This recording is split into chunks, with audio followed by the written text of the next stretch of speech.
the more kids books upstairs. Welcome to the kids loft. And yes, I am a big kid.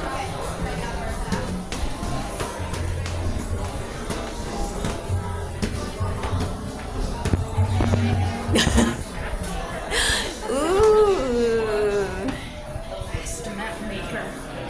We need maps. You can't be the last one, lady. Yamps. Charlotte's Web. Oh, this is very comfy. Shoot, I don't even need to have a kid's book. Probably like escape to over here. Yeah, I would just. Because they kept trying to, like, all the kids would keep trying to, like, get me to play with them. And I grew up in, like, Goshen Elementary. Everybody was trying to be a gangster. I mean, it was elementary school. I already choosing which side. I was like, no. Really? Yeah. And I'm like, no, I'm gonna hang out by the fence, guys. You guys can keep asking. I'm gonna say no. Bookworm too. Really? When they would let us, like, volunteer at the library, I would go volunteer at the library and find out what Oh my goodness. Look at, they're gonna start the music.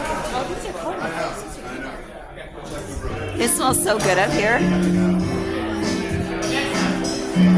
This is where I'm gonna come to read a book next time. Maybe. Oh.